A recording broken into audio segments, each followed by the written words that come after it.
Hello, I'm Leroy Garcia, and this is Blue Rain Gallery Podcast.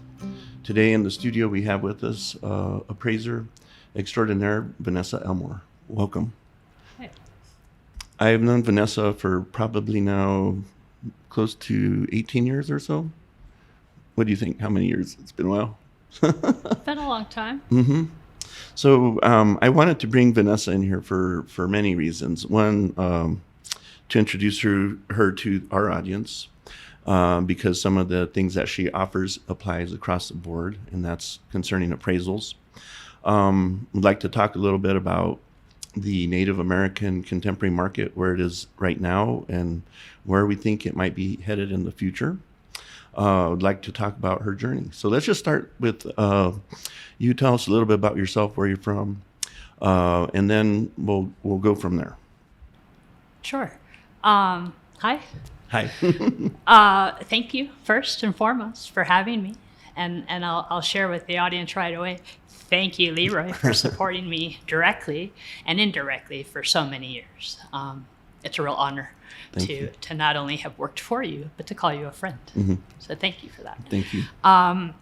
So yeah, I've been here in Santa Fe a little over 20 years. I came fresh out of college, landed here in 1998, looking to get into the Native American art world. And I was very lucky that really quite soon after landing here in Santa Fe, I started working over at Morning Star Gallery on Canyon Road.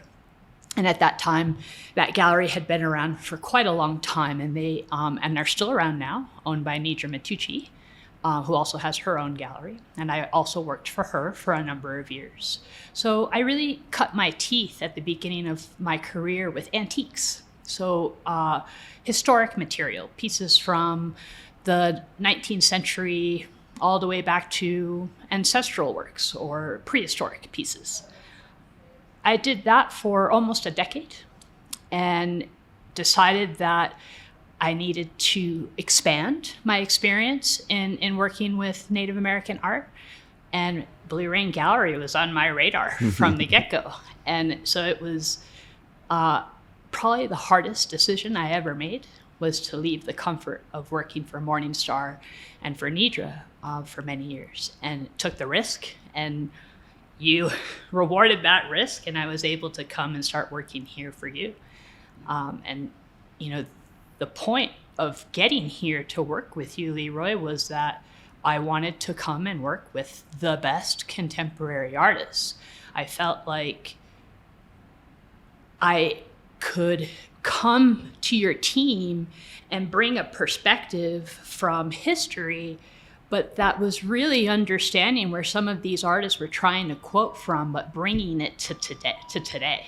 And for me, that was really exciting to see traditions, not only in terms of culture, but also in terms of media types, materials, and how artists were pushing the bounds and trying new things. And that was exciting. And that's really took my career to the next level, was to be here with you and to see these artists and to be a small part in having some of these artists find success. That was, that's always something, as I know you get a lot out of seeing an artist succeed, not only for the gallery's success, but for them personally.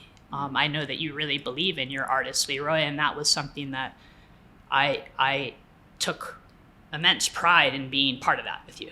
Vanessa maybe left out a little bit, but she married into a family that deals in historic and contemporary Native American art, and that's the Elmore family. And actually, we've engaged as well with her husband, Paul, who works for Faust Gallery, or Shiprock, right? Shiprock. And very knowledgeable. And I remember having a couple of really nice intellectual discussions about pricing things that went on for hours and hours, because sometimes that's hard to do, to find the balance of where prices really are at. And sometimes it takes risks, sometimes it takes courage to push a market like we have had and done in the past and are still doing. And it's because we believe in these artists that have worked for many decades to get to these places. And in some respects, their prices might seem high, but compared to the regular markets, modern markets, that's very, very affordable. I always compare like Preston Singletary's work. People are like, "Wow, that's really expensive. It's 25 or 30,000." But his contemporaries before him, like William Morris, for the same size of piece, might be $250,000. So it's just all about perspective, and I've appreciated that intellectual dialogue over the years with you. So what I'd like to ask is, how do you see the current state of the contemporary Native American market? It's exciting. It's growing. I mean, there's a couple different ways to look at it. If we're talking about, ideas that are being presented, there are incredible ideas that are being pushed, again, not only in terms of compositions and styles and themes and content. The content is stronger than ever now. It's all over the board, too. It is, and in all media. Mm-hmm. And then we can talk about in terms of the values and recognition.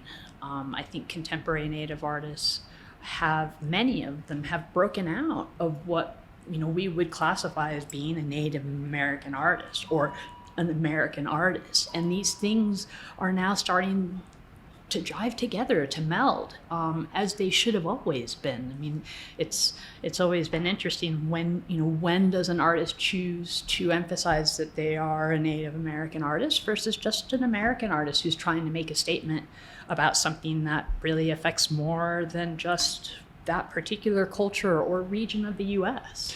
Well, I noticed a dead spot in that for a while amongst the museums outside of the Native American genres like the herd or the Mayak or whatever. But I will say in the last 10 years, there has been a strong push by museums across the country that are finally recognizing what we're talking about, what we've noticed for a long time. Yes, it's like they're in quicksand trying to run and they just can't get there. But they're getting there now, and we're constantly placing things in museums across the country. And they're making commissions. That's the other thing that I really like, is that they are reaching out to these artists to say directly and say, we need your presence, we need your art, we need your point of view. Well, like the Museum of Indian Art and Culture Here Now and Always, that was all that was about. It was a complete integration of the artists describing where they're coming from. So you had a first-hand account. And that's what IFAM over there in Oklahoma is doing the same thing.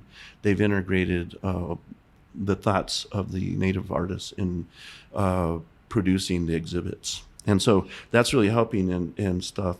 Where do you think this is headed? This market, this Native American market? I think it continues to head up and up and up and continue to get spotlights, media coverage, major museum shows, not only in terms of museums doing, these more inclusive retrospectives of what American art is and trying to include people of color, people, minorities in the U.S. that have not had these platforms before. That's one angle. But actually giving platforms to Native artists alone. Or, we're starting to see more single-person shows. Well, think about the latest exhibit from Preston Singletary in the Smithsonian in Washington, D.C. That's a 10,000 square foot exhibit that's traveling from museum to museum across the country. In fact, I think in February, that exhibit is moving to the Chrysler Museum. And from there, who knows where, it might end up in Alaska. And I can see this integration even in Meow Wolf with Virgil Ortiz. There's a lot of great things that are coming in, and these folks are laying the foundation for huge progress in the contemporary Native American art field, as far as I'm concerned. I think you probably feel the same way. Well, I'll tell you that people often ask, well, why was this an area of art history or art that I got interested in? And this is it. It was because 25, 30 years ago, I felt that Native American art history was still really young. Yeah. There wasn't a lot of publication. There wasn't a lot of academic focus on it. The only academic focus was American Indian Art magazine. Correct, and a handful of publications that had come out in the 70s where all of a sudden ethnography became art, but it still hadn't really made that full jump yet. It was still classified as anthropological material. Right.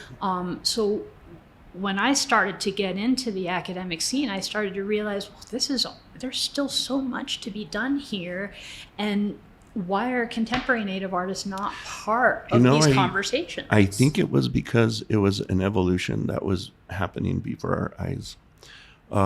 Even the artists were so stuck in the ethnological traditional formats that things had become stagnant, and it wasn't until you had you had waves of this in the contemporary Native world, especially in the late 60s, early 70s. That was a huge breakout.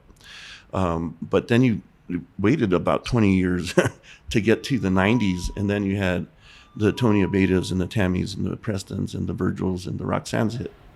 And what they realized and was... I'll interject that at that time, the historic market was booming. Yes, yeah.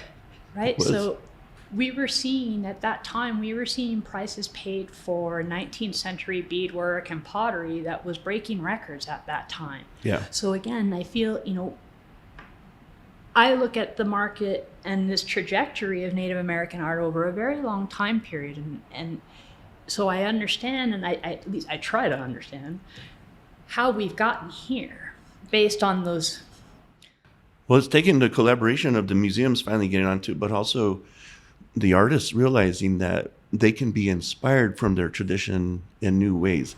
And having access. Well, I think about Virgil and watching him recently.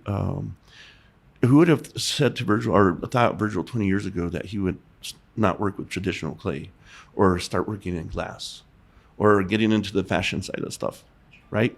So there was like this progression. And I can say but that. Even he's a good example too. Mm-hmm. How did that first spark for him came from hanging with Mm-hmm.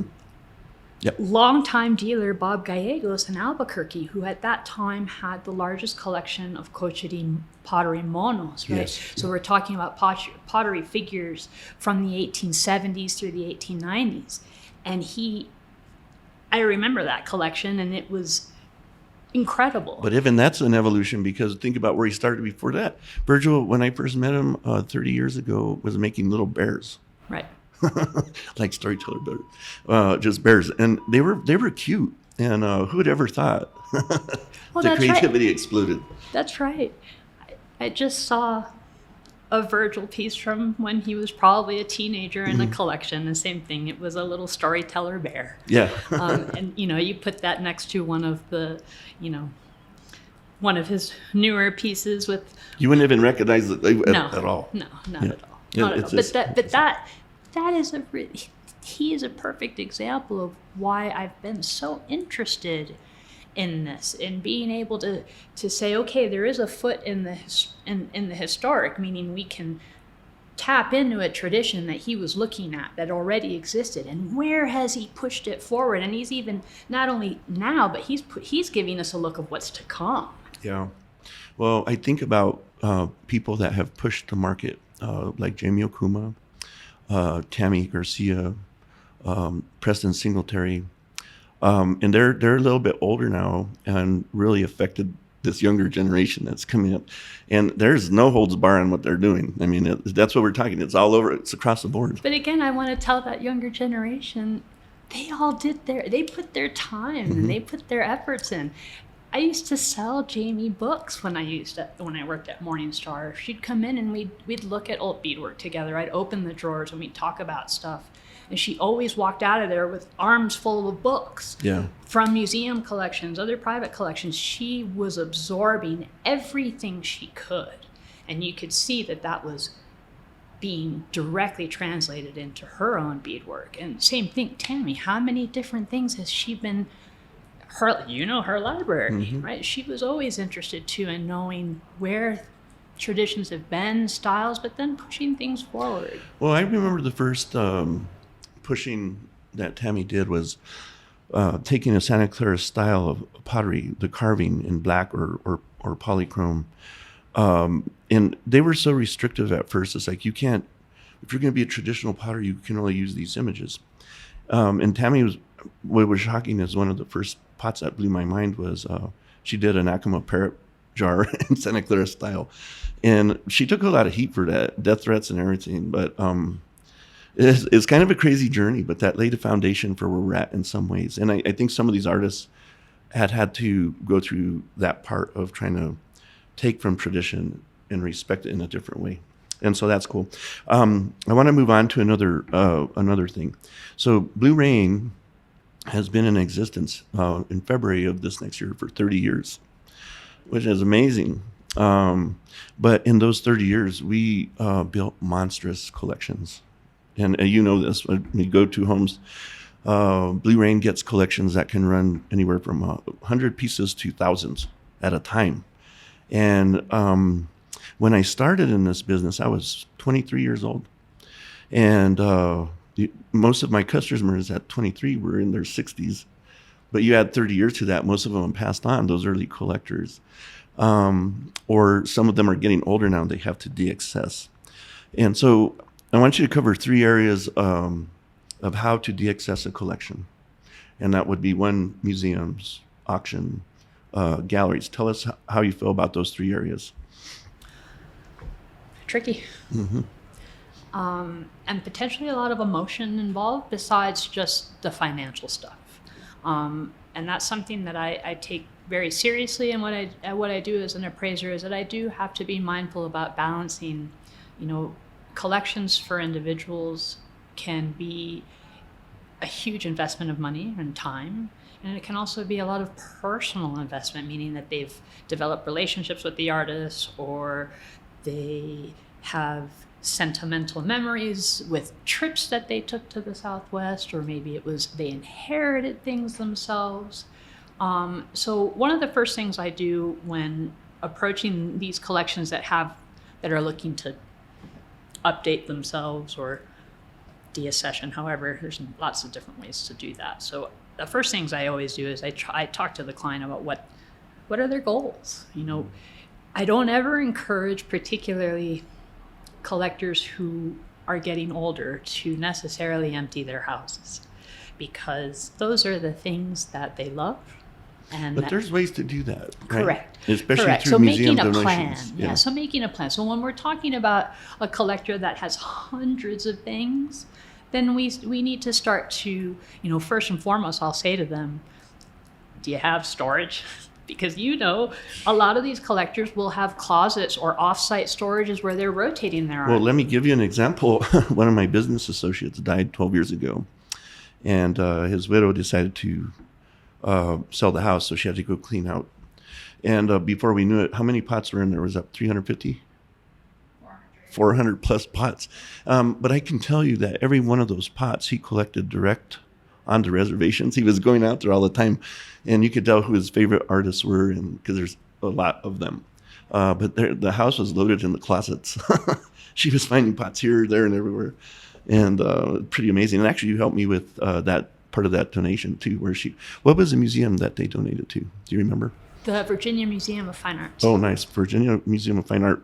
And that was probably 200 pieces on top of the 400 that we got. And there's a museum too, just as an aside, that's been gathering up as much Native American material, period, as they can. They've been very, very active in developing that part of their collections.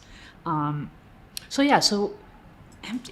go to the storage first, right? So again, for those collectors, if you have something up on the wall, don't take that down. If you love it, continue to live with it. But if you have 4 other by that artist that are maybe, that are in storage, or maybe a lot of these clients have more than one home too. Yeah. So these are kinds of things to talk about. What are the pieces that they're really enjoying? So that's one of the first steps I take with people is let's separate out those, let's make an ABC list, if you will. The A's being, or the number ones being, I can't live without these. I never want to sell them. There's no amount of money in the world that can ever replace them. Great. Set those aside.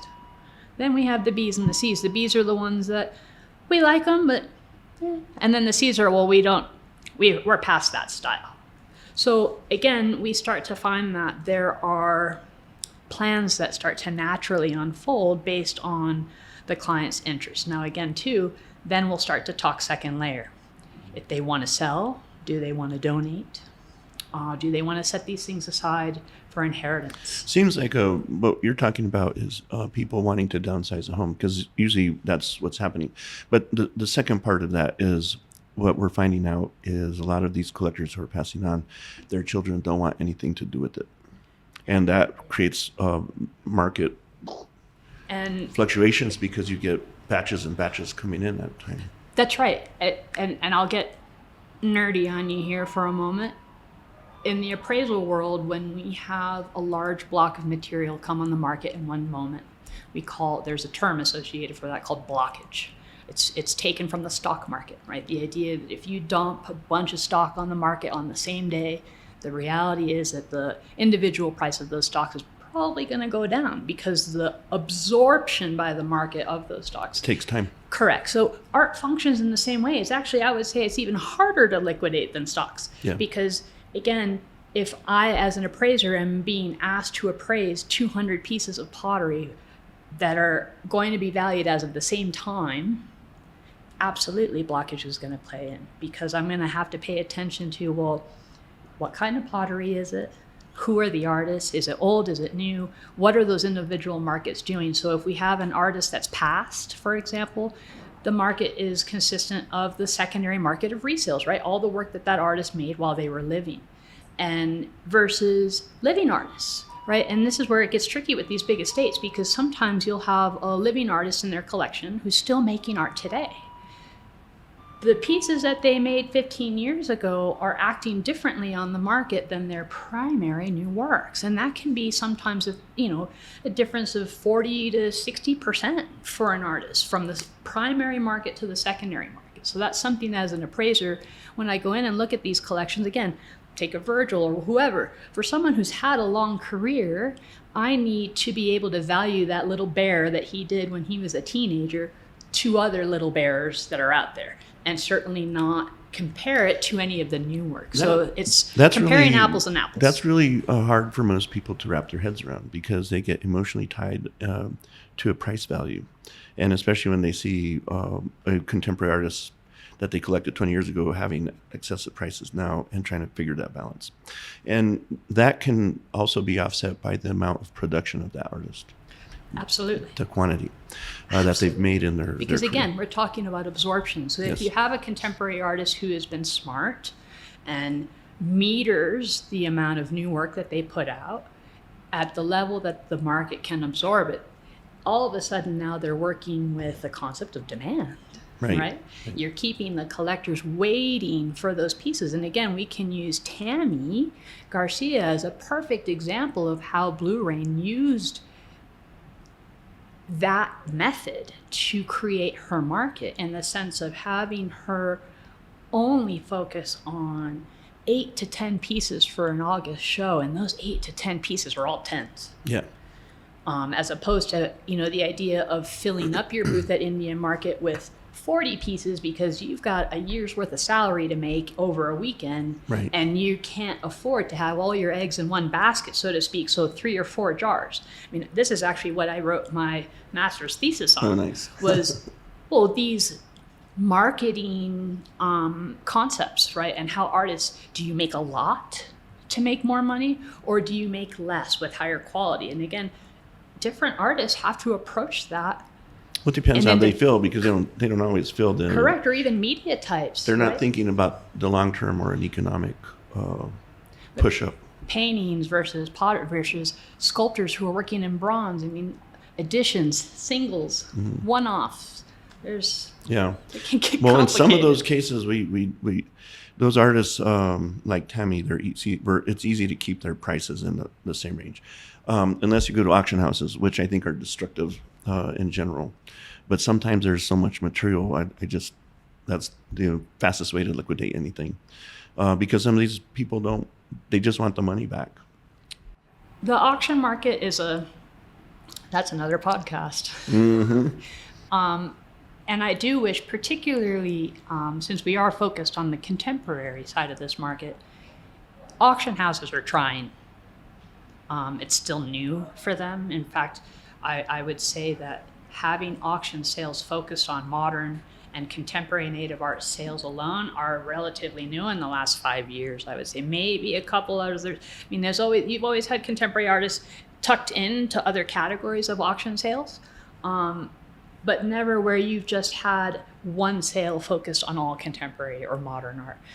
Cowans and Bonhams have both tried to do that with varying success. Yeah, I think the older auction houses have been left behind. They have not built enough base of collectors to sustain what they're trying to sell, and therefore you have a deflation. And so that's something to think about when you're deassessing. Yes, it's a fast way to liquidate your collections, but you're not preserving the price, and you're probably going to be pretty sad at what you're going to get.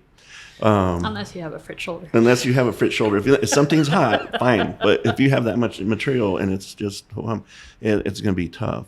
So that brings to the third point, the importance of galleries. And we're talking about that as far as the artists. I think about Tony, Tammy, Preston, Virgil, Jodine Naranjo, all of this, that age group has pretty much sent their work through the gallery systems, and it's why they have succeeded the best and to the highest levels. The same thing can be said for, well, the importance of the gallery in that environment is to help preserve the price and to push it forward. When a collection comes to us, we treat it the same way. In the same principles, we want to preserve, if not push, if we can.